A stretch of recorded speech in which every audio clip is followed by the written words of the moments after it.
Bienvenidas a una nueva semana en el legado de la feminidad bíblica, donde continuamos con la serie Legado de Intimidad. La Sociedad Femenil Loida y Eunice nos presenta a Daisy Velázquez con el tema Momento de Maternidad Espiritual.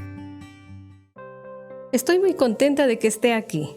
Acompáñeme por favor a tomar una taza de té mientras platicamos. El día de hoy quiero inducirla en algunas preguntas que algunas mujeres han hecho desde su corazón y a lo mejor usted se puede identificar con alguna de esas preguntas y pueda obtener una respuesta oportuna de parte de Dios. Este es mi deseo. Entonces voy con la primera pregunta. Mi esposo y yo llevamos mucho tiempo sumidos en un divorcio emocional. ¿Hay alguna esperanza para nuestro matrimonio?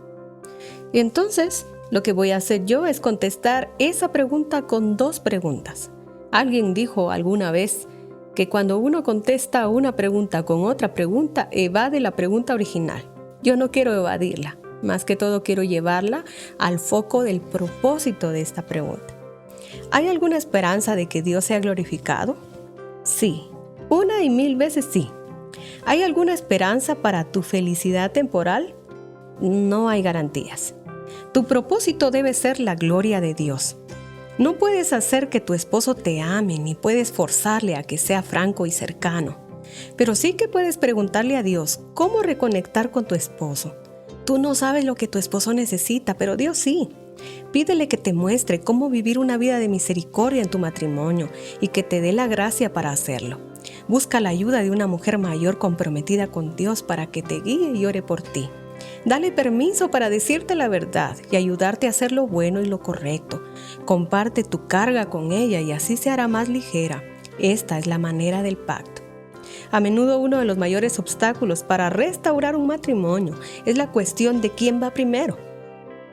No dejes que el pecado del orgullo te impida decir las 5 palabras más poderosas en favor de la sanidad.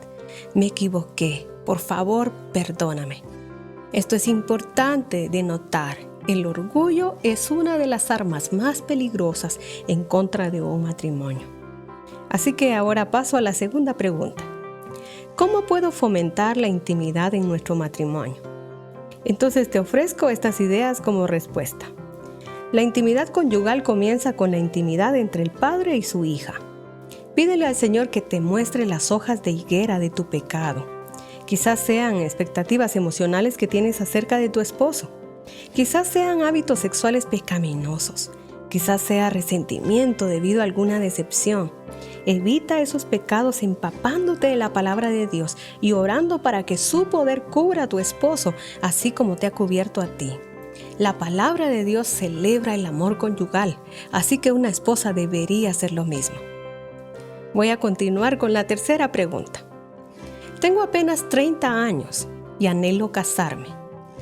Cuando me fijo en los posibles candidatos me siento decepcionada por su falta de liderazgo espiritual. Tengo mi lista de requisitos, pero no hay ningún hombre que esté a la altura de ellos. Y déjame decirte que esta es una queja frecuente. Quizás los hombres maduran más tarde. Pero puede que las mujeres esperen que ellos actúen como esposos antes de que lo sean. No es bueno que el hombre esté solo, por eso necesita una ayuda idónea. Los matrimonios piadosos que hayas podido ver no se volvieron así de la noche a la mañana, y puede que esos esposos se hayan beneficiado de una ayuda idónea piadosa. Quizás la cuestión no sea qué hombre podrá ser un buen esposo, sino qué estoy haciendo yo para convertirme en candidata a ser una esposa excelente. Considera hablar con las esposas de hombres piadosos para poder aprender de ellas. Ahora voy a pasar a una pregunta que es un tema un poco álgido entre nosotras. Y es que no hablamos de estas cosas. Pero una mujer me preguntó alguna vez que si uno puede aceptar una infidelidad en el matrimonio a cambio de la seguridad económica y la seguridad de los hijos. Y a esta pregunta yo respondo. La mujer que acepta una infidelidad y da sexo a cambio de un cheque mensual o a cambio de una casa o de algún carro o la seguridad de sus hijos, a eso se le llama prostitución. Intimidad con sexo no es lo mismo. Si alguien queda paralítico, por ejemplo, o ya es de una edad madura, ya no va a haber sexo. tiene que haber intimidad. Yo necesito saber que no es solo el acto sexual, tiene que ver también con mis emociones, con el área espiritual, con que cómo nosotros podemos compenetrarnos en espíritu, en alma y cuerpo. Así que no te apresures a sostener un matrimonio solo a cambio de algunas cosas que obtienes de él en el sentido material. Ahora, otra de las mujeres me pregunta y me dice, ¿qué puedo hacer para que mi esposo cambie?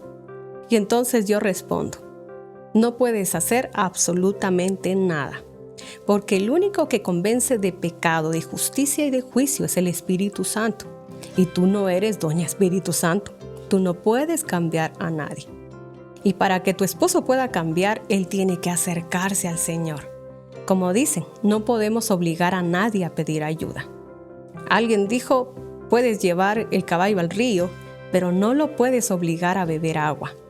No puedes hacer eso. Para que el arrepentimiento, la confesión, el perdón y la restauración se lleve a cabo en la vida de tu esposo, necesitas entender que él tiene que buscar voluntariamente al Señor. Entonces, ¿qué haces mientras esperas?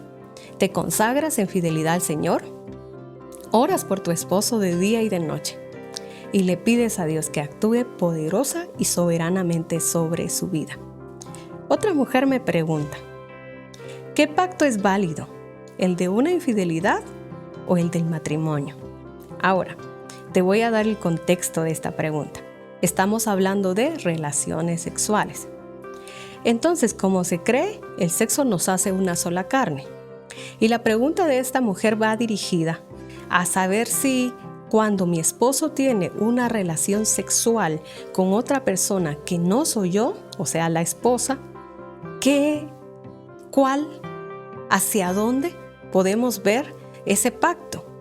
¿Cuál pacto es el válido? ¿El que hizo conmigo cuando nos casamos y tuvimos intimidad? ¿O aquel que hizo con otra mujer extraña? Bueno, entonces yo te hago ver que sí es una realidad que nos volvemos en una sola carne en el acto sexual. Pero el pecado rompe y separa eso cuando, obviamente, mi esposo ha tenido relaciones con otra persona. Y entonces el Señor dice que esa separación que se da entre Él y su pueblo, a manera de metáfora, le dice el Señor, se han separado de mí por sus múltiples prostituciones.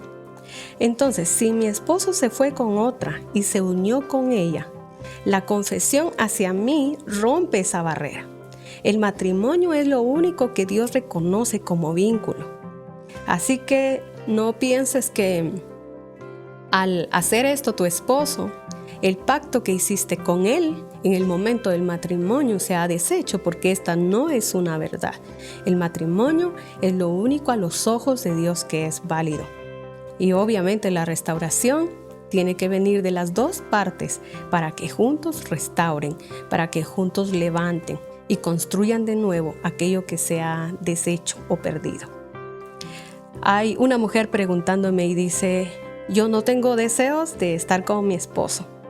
¿Por qué sucede esto? Bueno, pueden haber muchísimas razones, pero yo quiero dejar esta generalidad aquí. Una mujer, cuando es amada, cuidada y respetada, no se niega sexualmente. A lo mejor, no con el plano de caer en ser víctima de la situación, pero a lo mejor no te sientes amada, cuidada o respetada.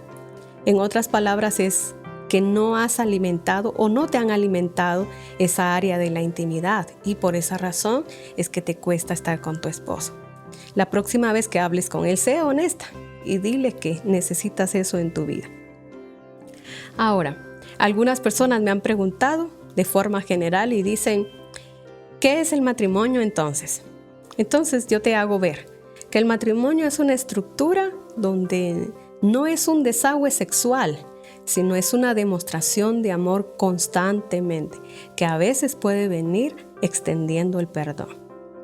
Entonces, cuando yo me siento amada, no me siento usada. Y tenemos que hablarlo. Tenemos que hacer ver cuando nos sentimos usadas. Una persona me pregunta y dice, ¿qué puedo hacer con mi esposo cuando tiene una adicción sexual? Bueno, lo primero que debes hacer es recordar que tú no puedes hacerte cómplice de un pecado. Así que cuando ves al esposo tuyo en una situación así, necesitas confrontarlo con su pecado y él necesita hacer lo mismo contigo. ¿Por qué? Porque a paz y a santificación nos ha llamado el Señor, no a encubrimiento.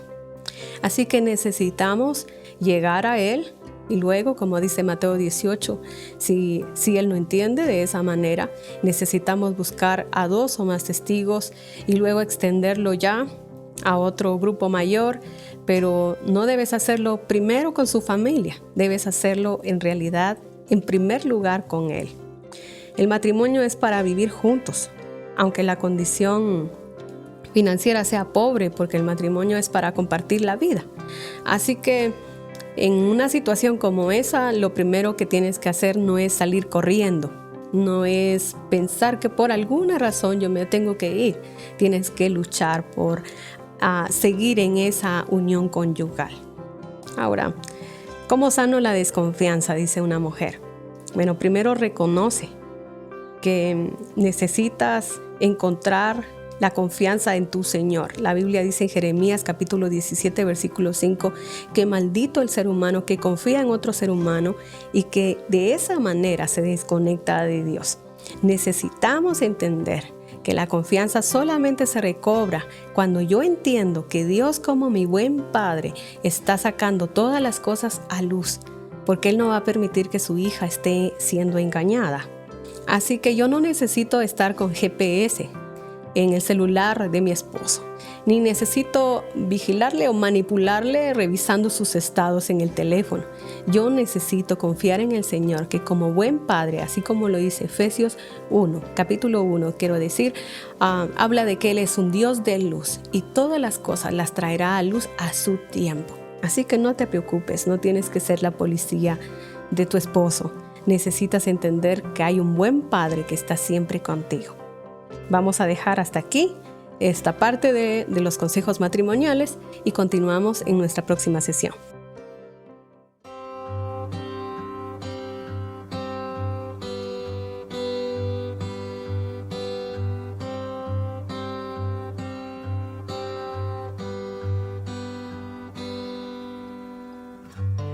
Vengo a ti, Señor, cámbiame, renuévame por la gracia que encontré en ti.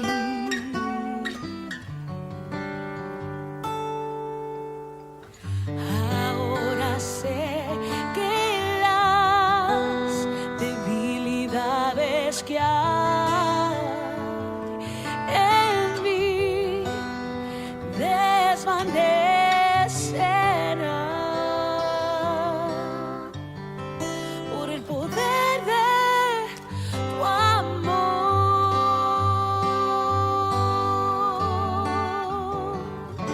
y cúbreme con tu amor, rodéame,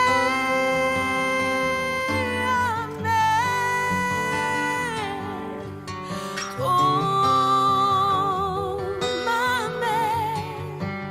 cerca quiero estar.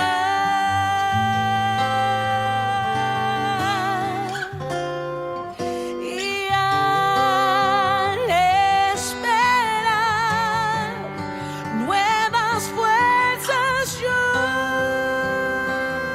tendré y me levantaré como las águilas por el poder de tu amor.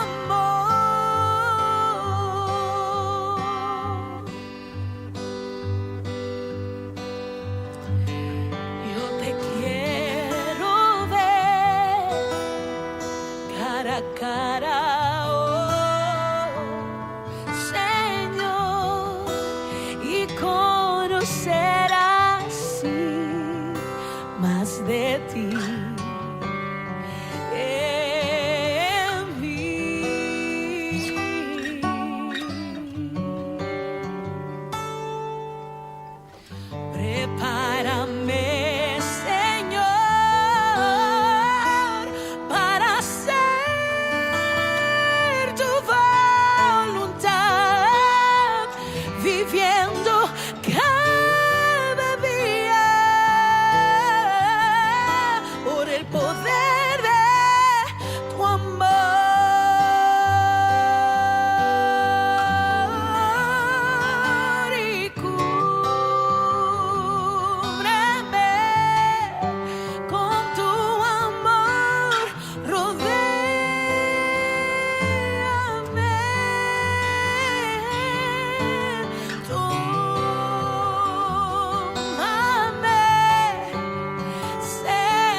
Esperamos que hayas disfrutado este espacio hecho para ti.